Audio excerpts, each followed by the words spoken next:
Well, good evening from my dad's living room. This is the last episode of Straight Off the Pipe for 2021. Tonight's episode is brought to you with the help of Bet99. Use Heavy Hockey in the registration code to get a $600 matching bonus. Make sure you visit heavyhockey.com and make sure you go to youtube.com/heavyhockey. Smash that like button on this video and hit the subscribe button, please and thank you. I was supposed to say that verbatim, but I added a little bit to the end. Beside me is my dad, Tom Dirsa. He's basically a career coach. So tonight we're going to talk about the Edmonton Oilers coaching staff and probably in particular Mr. Dave Tippett. Hi, Dad. Welcome to the show. Thank you. So usually what we do, Dad, with kind of first-time guests, which I guess you are, is ask, when was your first Edmonton Oiler memory? Oh God, that goes way back. I would think it was back in the mid '80s, during just before they started to become the Stanley Cup champions, and it was when Messier passed it to Gretzky, and he passed it back to Messier, setting them up, and Messier scoring the goal. It was just amazing. It was bang, bang, banging in, and it told me two things. One, the perception that Gretzky had on the ice, and the second one is that his willingness to give up the puck to get to a player that had a better scoring chance. Do you have a favorite Oiler moment? I hate to say it, but the memory that comes to mind that isn't really a favorite, but it's one that stays in my mind is when two ones. When Fury scored a key goal for Calgary when they won, sliding across the ice on his knees. I mean, it was one of the first times he ever did that, and it became a trademark move after he scored. He did the Yakupov before Yakupov. Yeah, and the other one, unfortunately, is the Smith goal. I don't know if anybody was more surprised than Fuhrer and Smith. Okay, so do we have a positive Oiler memory? Yeah, it was the time I took you to a game when Gretzky had moved to L.A., and you were quite young at the time, and I said to you, you were watching one of the greatest players to ever play the game, and just as I finished that, he scored a goal. And that was the night he broke Gordie Howe's record. Yeah. And I think it was, I remember it was almost like a pedestrian night for Wayne. Like it seemed like he was kind of ho-hum out there, and he ends the night with 4 points. And, he it seemed like he wasn't doing too much, but he had control of the whole hockey game. Yeah, and like I said, it's a memory not because of him and the Oilers, it's just the fact that you and I shared that moment. Yeah, I remember bits and pieces of that, and that's a memory that I still cherish to this day. That was pretty special for me. Because I'm going back longer, or it's harder for me to remember, I think, than you because of the way your memory works. But I remember Uncle Jim took you to a Stanley Cup game. Which game was it? Do you remember? It was the one the Islanders won, and I will say to this day that Bosch, Mike Bossy? Yeah, Bossy. He was offside when he scored. I still say that to this day. But they didn't have replay cameras and things of that nature. And you had to go with what the linesman said, and the linesman just missed it. I still have that one, a photographic type memory of that one. So was that the '83 when the Islanders beat the Oilers before the Oilers Yeah, became it was a Stanley the year Cup? before. They went on to win it after that game, and it was after that the Oilers started the streak of what was it, 5 and 6 years, or whatever it was. Yeah, it was the end of the Islanders' from reign '84 and the beginning to of the '84 Oilers. to '90. Yeah. Yeah. Okay, so we kind of ripped the Band-Aid off with that and kind of got warm a little bit. So, before I asked you to come on, I think it was the start of the 6-game losing streak for the Oilers or right after it. And I think you had kind of that feeling like you've got a coach that might have lost the group here. Are you still kind of thinking that, or is it just kind of the ebbs and flows of a season, or where are you at? Well, a little bit of both. To give your listeners a background, I basically had a career in basketball. And if people don't know that, basketball was invented by a Canadian, John Naismith. And when he set up the game of basketball, he literally used hockey references. For instance, if you watch at a basketball court, they have 3 face-off centers, the center and the 2 at the foul line. They don't use it as much now because now with the flip of a coin, it's the alternate possession. But those 3 were 3 parts of it that he got from hockey. The other part of it is that the players, there's 2 defensemen and there's 3 forwards. One is called a center. Gee, sound familiar? And the only thing he did is instead of having a goalie, he put the net 10 feet up in the air so that there wasn't a need for a goalie. So the game has a lot of strategies that are similar to hockey. Both teams will play both games will play zone. Both games will play man-to-man, and then you sometimes isolate, you double-team somebody, or you put one person on a particular player while the other 4 players are playing a kind of a zone defense. So there's a lot of similarities. Coaching, and my coaching was mostly high school, is a little bit different than coaching at the professional level. High school coaches are trying to develop skills in players, but they're also interested in the person in terms of the character and the willingness for a player to do what needs to be done both in the classroom and on the court or on the ice. When you get to the professional level, they'll tweak skills, but they're assuming the skills are there. And you try to adapt. And what I found disappointing with Tibbet during the 6-game streak is I kept seeing the same mistakes over and over again, and I just made the assumption that the coach was doing something about those mistakes, but it wasn't having an effect. And I go back to Tito Francona, who was a Red Sox baseball manager for a number of years, very successful. But in 2012, he and the team came to an agreement that he would leave.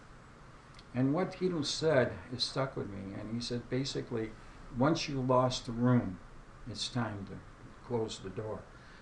And what he meant by that is that what he was saying was having no effect with that ball team. And that's the team that collapsed in September. They had a lead in early September, and by the end of September, they didn't even make the playoffs. So the Sox and he parted ways. And after that, Tito's been very successful in Cleveland. And that stuck with me. And I remember during one of my seasons, my kids were doing the same thing over and over again. And I remember at halftime, we were in the zone championship, we were down by 15 points, and the team had totally ignored our game plan. And we had won a number of championships prior to that, and at halftime, I just said to the kids, well, if you don't want to listen to me, then listen to yourselves. And I walked out of the dressing room at halftime. And those kids came back second half and pulled off the upset and won. So I didn't think it was time to leave. Now Tibbet, it seems that the Oilers start out well, and then they get into a dry spot. and sometimes they recover, but they don't seem to recover. And they've made the playoffs the last 2 years, but then they go out in the first round. So I'm not sure if that's coaching or a stubbornness on the players that when it gets to playoff, they got to go to a different level and stop listening to the coaches. If that is the case, maybe Tibbet will be looking for another occupation or another team next year. I know what happened with the Edmonton Elks this year. I told my wife right at the beginning of the season that the coach, he had lost the room. And of course, you know what happened at the end of the season. So 2 years ago, we played the Blackhawks in kind of that play-in series, and it was kind of weird because the NHL sort of got shut down for a bit and then started up again. And but Oilers basically got schooled in that series, and a lot of it was the way I look at it is we lost a lot of face-off plays, and Chicago tipped a lot of pucks in the net. Mm-hmm. And to me, that's kind of a sign of a bit of a defensive breakdown. You know, you're not tying up your man. You're letting them go and letting them tip pucks. I mean, you can't tip a puck if you're tied up. So to me, that could be a bit of a tactical issue, and that could be on coaching. Last year, you know, we lost to the Jets in a 4-game sweep. You know, to make people feel better, I say it's almost like a 6-game sweep because all those games went to overtime and triple overtime. But still, we got basically outdone by a team that you know, we finished higher in the standings then, and they took it to us in the playoffs. Is that a case of, you know, Winnipeg's depth? I think they had a deeper team at forward for sure, and probably a little bit deeper in the net. I think our defense core was similar, but you know, they took it to us. I think this year, you know, Ken Holland's taken away a little bit of the excuses. I think our forward you know, group as a whole is stronger than it was last year. And I think our defense is marginally better than what it was last year. I think, you know, the additions of Keith and Cece, I think, are a bit of an upgrade over Adam Larson and whoever else we were putting on the left side. I think, you know, Larson, we miss his physicality, but Cody Cece's filled in well. He passes the puck well. And I think Duncan Keith's a little bit better than anything we were putting on our second pairing on the left side. I don't think it's light years ahead, but I think it's a little bit better. And there's definitely more of kind of a veteran presence as a whole on our 6 guys that we put out there. Kind of went through some injuries here and you know, had that little bit of a slide, but they got out of the slide when the schedule got a little bit softer. But also Tippett himself was in COVID protocol.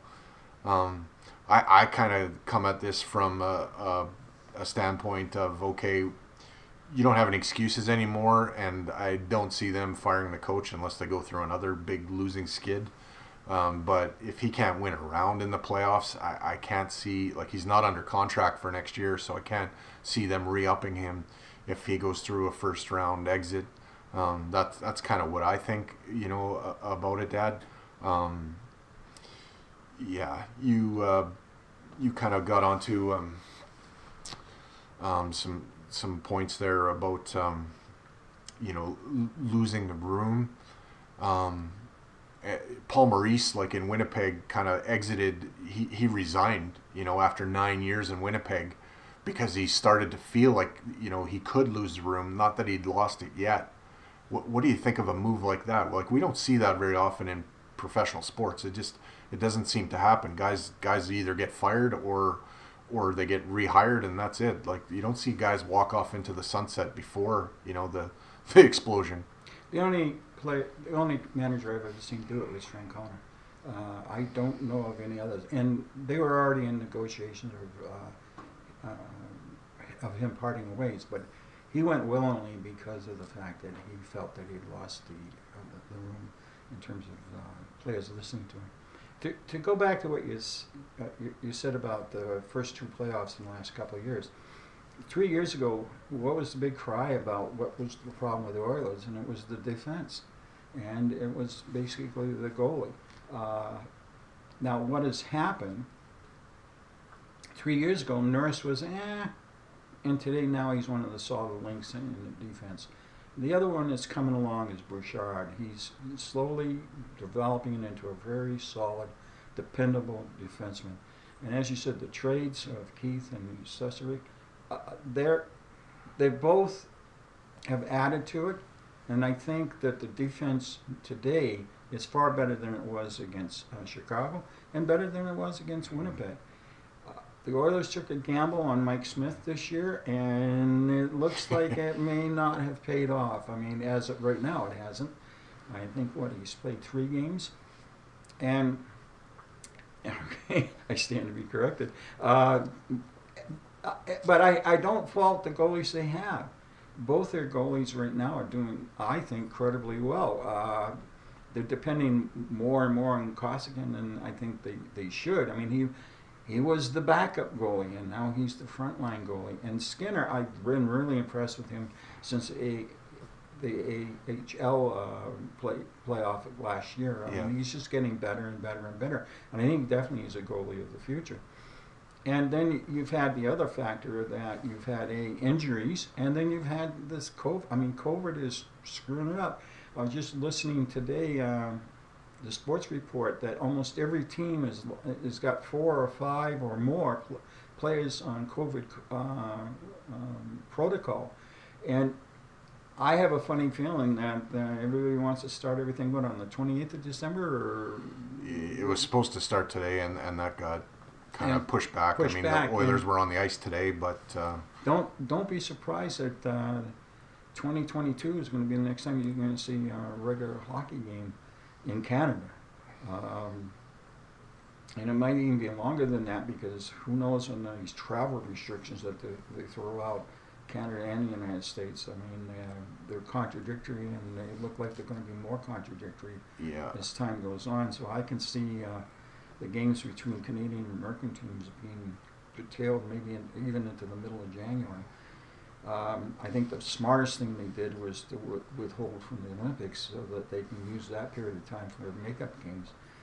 The schedule had that gap, and now they can fill it with games, and they're going to be very lucky. As for Tibbet, I agree with you.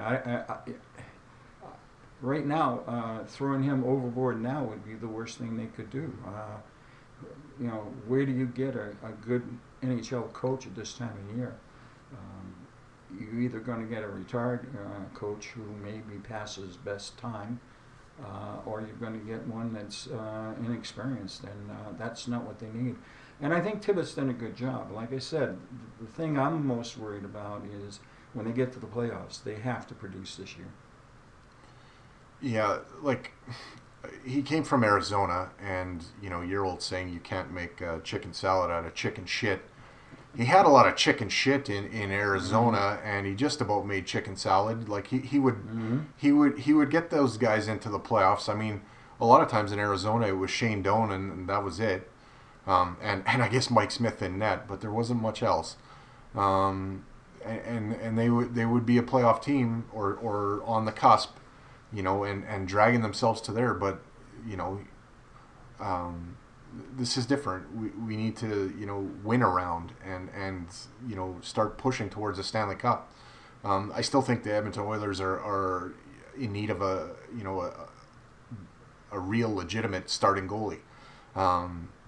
I've said this often, and you brought it up, Mikko being a backup. Well, he's paid $4.5 million, so he's paid as a starting goalie, but he isn't an elite starting goalie. He's an elite backup goalie. Some nights he's really good, but it's that question mark with him. When Cam Talbot, when we had him and he was on, and it was every night, and you knew what you were going to get. With Mikko, sometimes it's like you flip a coin and you have no idea what you're going to get. Is that ugly one going in right off the bat? Is it coming 10 minutes into the first? And it's difficult. I see Skinner, and I like what I see there, but he's young, and he needs some time. He needs some games. You can't. I don't think he's the second coming of Jordan Binnington, where he's going to win you a Stanley Cup as a rookie. I don't see that, but I see him being capable right now. and that's good. Like they've bought Mike Smith some time, but even Mike Smith, like he gets in there and he gets in a groove, and you're relying on him and counting on him. And then he blows the ankle again, so to speak. I still think it's a groin, but I won't argue too much with Jason Gregor and the ankle. Although they're not talking about that anymore, so I wonder. Anyway, like the goaltending is kind of I think I align with George Larac when he says that's basically our Achilles heel, and like they could add something to the deeper parts of their lineup, that third and fourth line. I think holding out hope for Dylan Holloway to come in and just be a world beater after he's been out with an injury for a while here. I think that's unrealistic expectation. If he comes in and can play, that's great. But I don't see him as an NHL game breaker. Coming in as a rookie. After being out for a while. Maybe I'm wrong. Hopefully I am. But maybe they need to trade for another forward. But then what do you give up? You're giving up future, I guess. You're giving up picks because you can't really take anybody off the roster to help the third and fourth line. Everybody talks about trading Kyler Yamamoto right now, but what does that really get you? I mean, do you get any further ahead? I don't know. One of the things I did as a coach is I broke my season down. If we played 20 games, I broke it down into 5 games. So if we were 3-2 at the first 5, and then 4-5, I knew we were in a progression that was going in the right direction. And I think with the Oilers, you have to do it in 20-game chunks. Where are they at 20 games? Where are they at 40 games? Where are they at 60 games? And then you've got the final push. If you think about it, basically their first 20 games, they're in the playoffs. And they're doing it without Mike Smith. They're doing it with injuries and with COVID players going out. So let's say after this all wears through that their injured players are back and that their COVID protocol players are minimals, 2 or 3 players at the max. They have a chance in the next 20 games to go 12-8, maybe even better than that. And where would that put them at the end of 40 games? I think it will put them further up than just, I think, what is it, 8th right now they're sitting in the playoffs? They could be up in the top 6. And then what do they do in the next 20 games? They can move it on up. Now, the other thing, too, is that other teams are going to face injuries. Other teams are going to face setbacks of different types. That's part of the game. And how those teams react when the Edmonton are starting to roll a little bit. So I wouldn't throw the season away. I wouldn't throw Tibbett away for sure. I think right now he's the best coach they've got. I know he's the only one they've got. But at the same time, the man can coach. And the man has been successful. And I like the way he treats his players. He tells it like it is to them. I know a lot of it stays in the dressing room, but he's prepared to let all the players, regardless of their skill level, know when they need to work on something. And I think that's a sign of a good coach. And, I remember one year where it seemed every time I had a player, or I'd lose a player, he'd come back and I'd lose another player.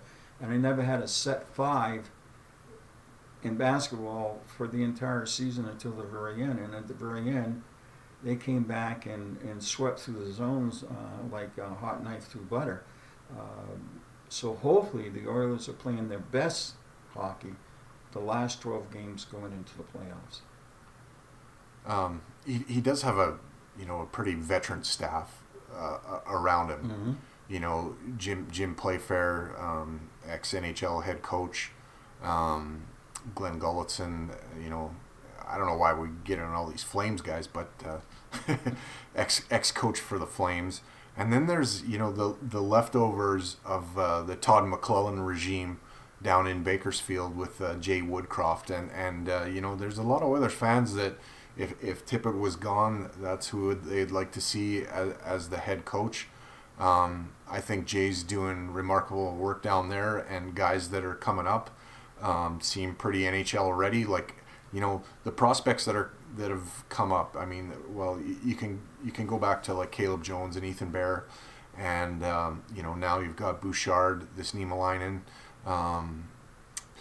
Benson, and Yamamoto.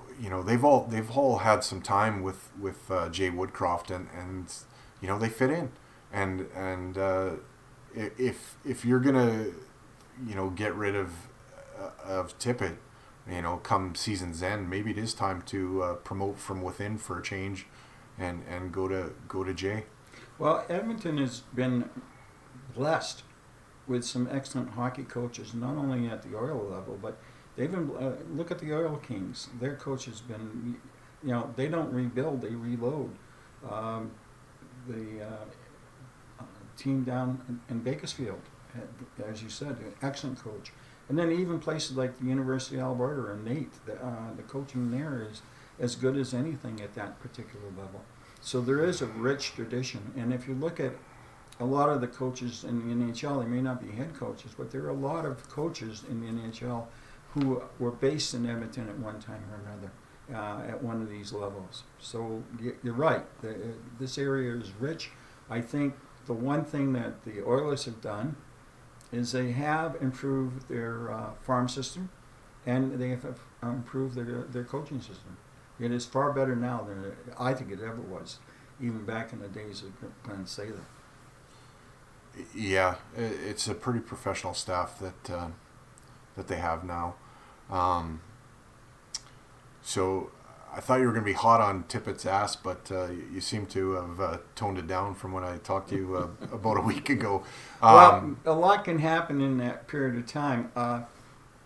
Like the thing I was worried about and what got me on my butt, basically, was the fact that they seem to have been doing the same thing over and over again.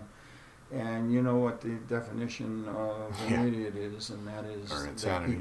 Insanity, and that is that they keep doing the same thing over and over, expecting different results. Right. And I think part of that, now that I look back, hindsight is always a lot more accurate than foresight, is that he was dealing with COVID protocol, he was dealing with injuries,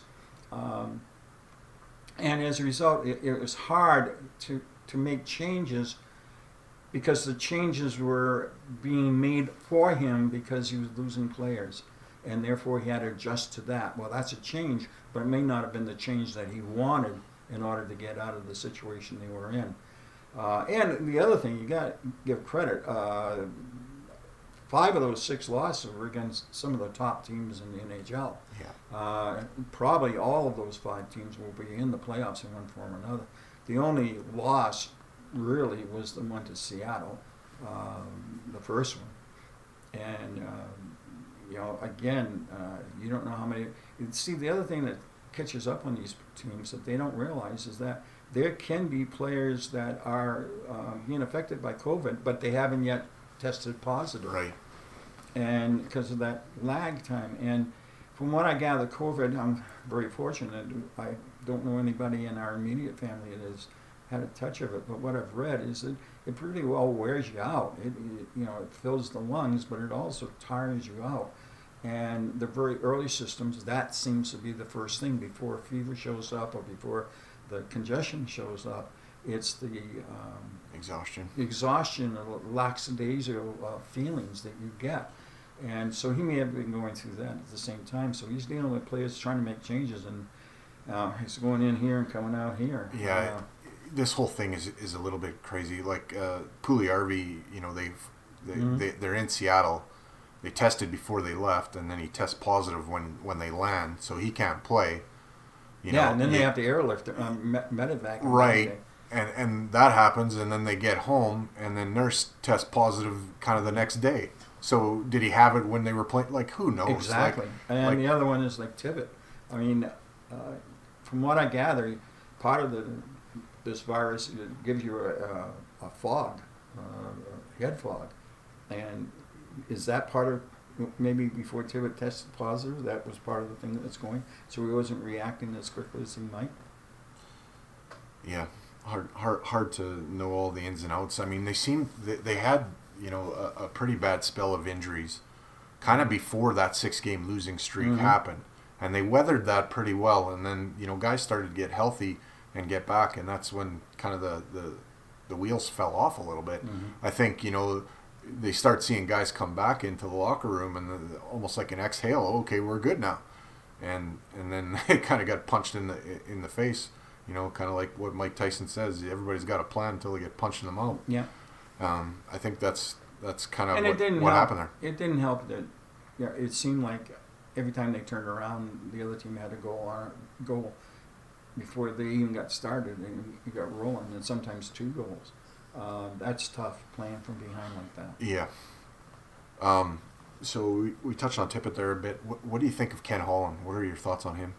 I think he's done a good job. To be honest with you, he's brought in. He's seen the holes and he's filling them as best he can.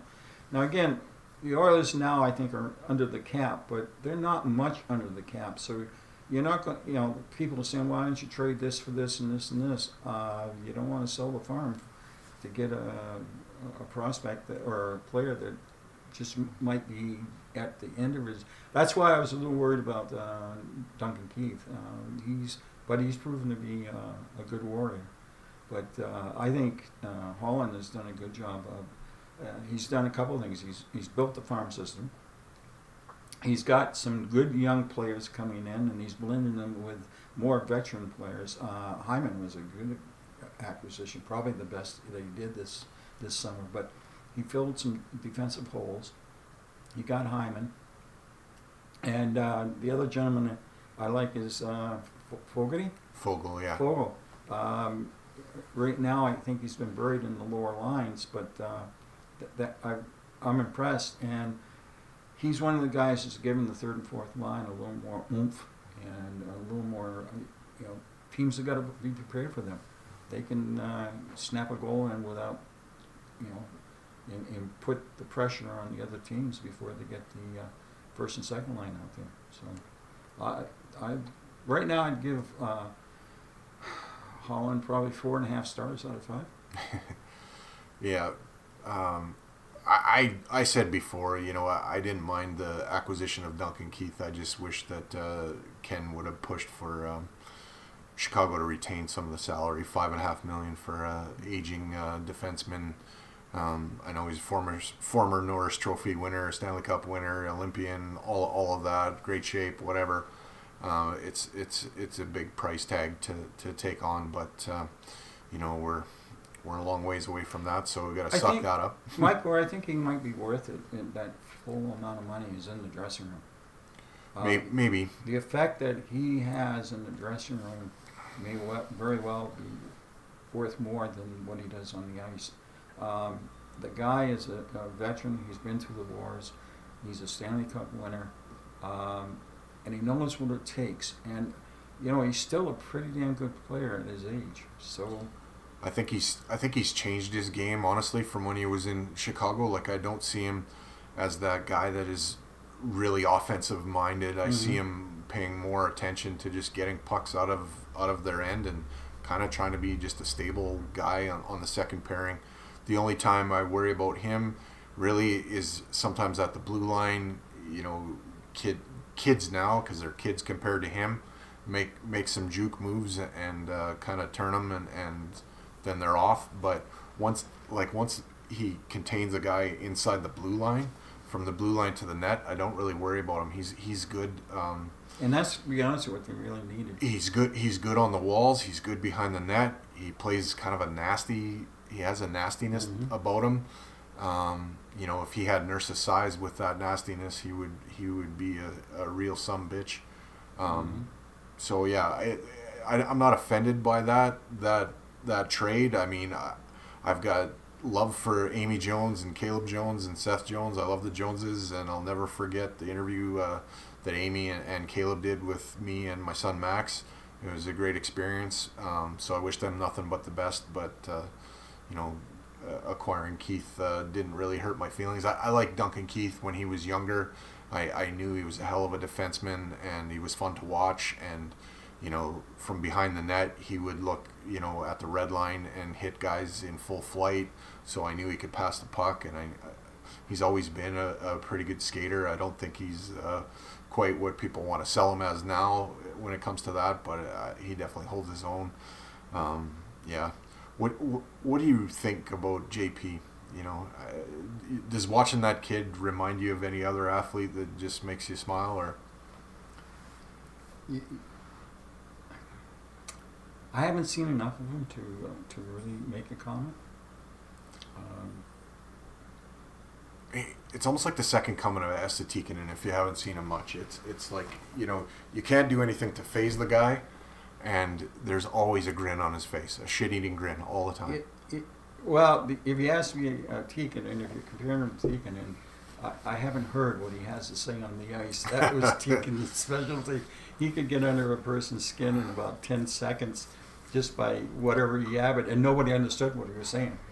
I'm just not like I said, I haven't watched. I'll be honest with you, this year I have not watched the Oilers as much as I would like to. There have been a number of times when the Oilers are playing at the same time that one of my favorite university basketball teams are playing. So I tend to, and during this 6-game losing streak, there was more of me watching the Zags than there was me watching Oilers. So I haven't seen him as much as I would have liked. Has Mark Few lost the room? No, definitely not. I mean, they're ranked number 4 in the nation. They started out number 1, but they've got some fantastic ball players. But that's another story. We're not talking the Zags. Yeah, I got to ask you one follow-up question to that. How long has Mark Few been tenured at Gonzaga? I think since the 2000 season. I think the coach that was there went to Oregon in either 99 or 2000. He was the assistant coach. He's been with the Zags, I think, since the mid-90s. But he's been there about 20 years, and he's never had a losing season, and he's got over 800 wins now. He's one of the winningest coaches, and he's fairly young. I think he's only in his mid-50s, so he's got quite a few miles to go yet. From your perspective, when you watch Connor McDavid, does that remind you of anybody, or is he just unique to himself, or what do you think when you watch him play? He's unique. He just amazed me. I mean, we've all seen the time when he went through 4 guys and then they went through 3 guys and then pot it. I mean, that's remarkable. And during Gretzky's best years, he could deke people out and go through, but I don't think he ever went through 4 guys or 3 guys like Connor can. And the speed he does it, and the ability to puck handle through traffic, I think it's superior than what Gretzky had. Gretzky was an amazing player, but Connor is there. Now, I'm not saying Connor's going to be another Gretzky. He actually, in fact, might be better than Gretzky. Does Leon Draisaitl remind you of anybody? Yeah, Mark Messier. The thing about Leon is that I think he's got a better reach than Mark. I've seen Leon hold off the defense and hold his stick out and still have good control with just one hand on the stick than Mark ever had.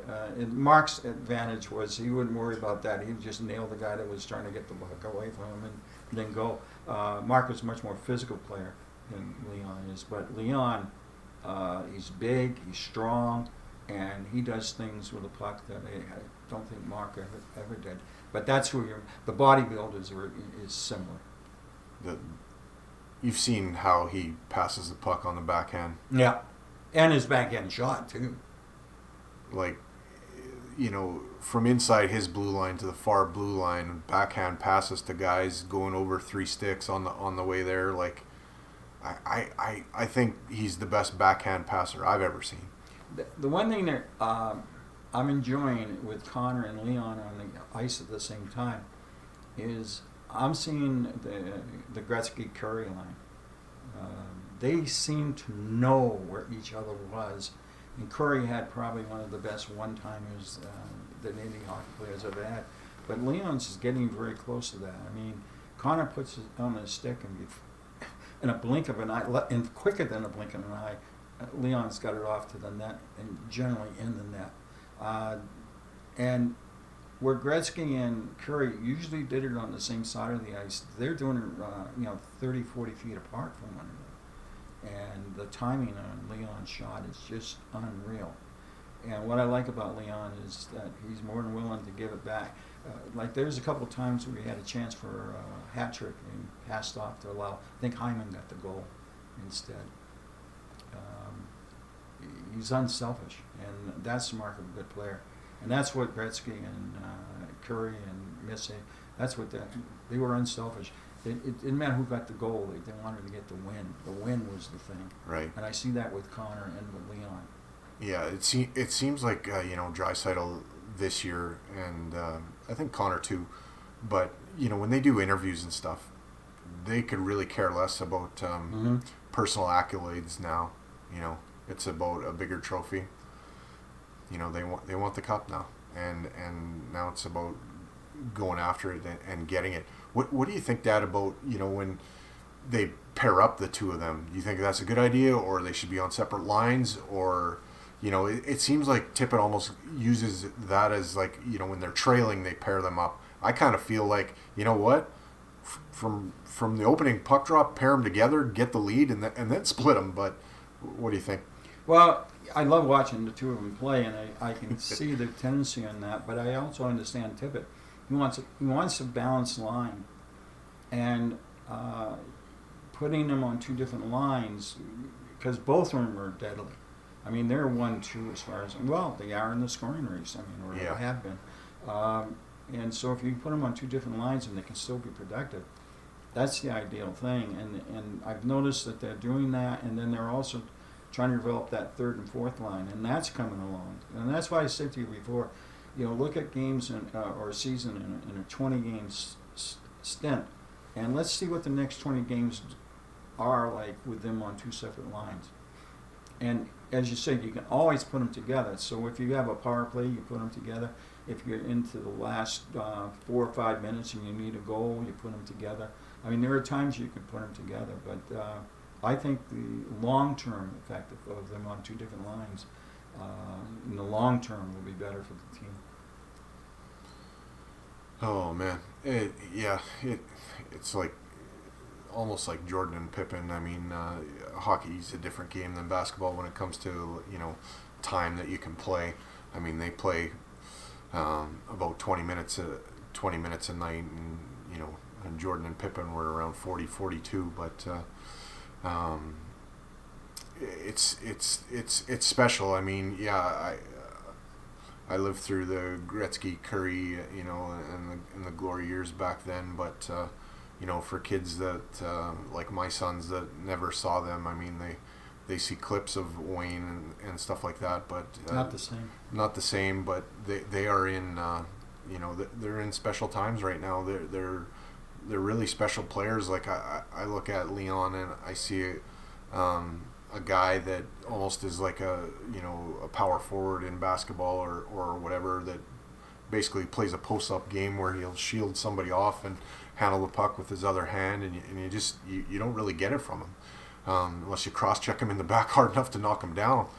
And usually you're going to the penalty box. And then that gives them the advantage. Right, and then you bring on both Connor and Leon at the same time. Yeah, and that and that power play that they can put on the ice with those two and Nugent Hopkins. I mean, he's always had a deadly accurate wrist shot.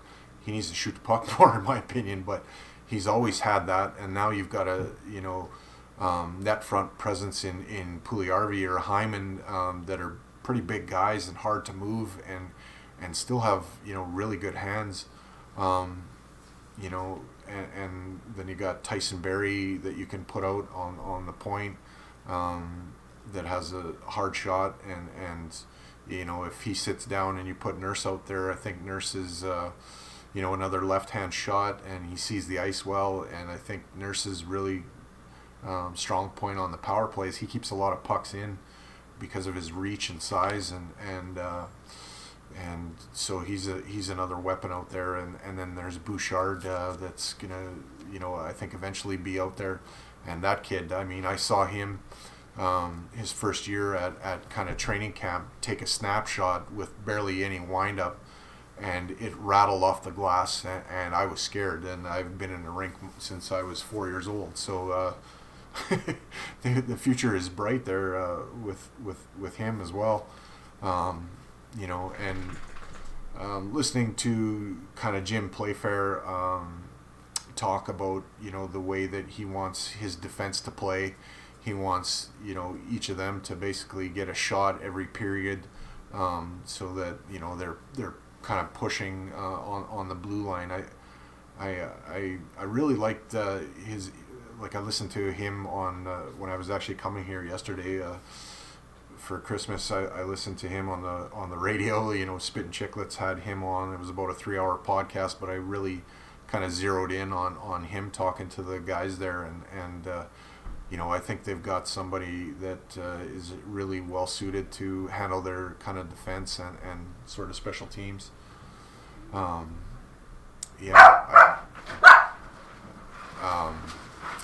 The ladies are home. Yes, the girls are here. My mom and my sister were out trying to win all the money at bingo tonight, and they just got back. Apparently they didn't win. Donation time. Yeah, they donated to charity. The dog's pretty excited they're home though. Well, I think we've probably done enough damage for one night anyway tonight, Dad. If you've got a final thought, we'll let you go. Okay, and this is fun. Well, thanks for being on, Dad. And Mom killed the lights in the background there, so we're kind of fading out anyway. I'll finish like I always do. Keep your sticks on the ice, keep reaching for the stars, and whenever hockey is back, go Oilers go, and have a good night. We'll see you next time. Thanks, Dad. Sorry, guys. No, it's okay. It's too freaking cold out to...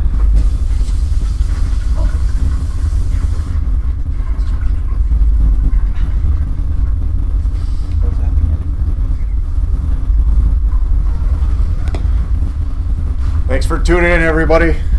Catch you next time.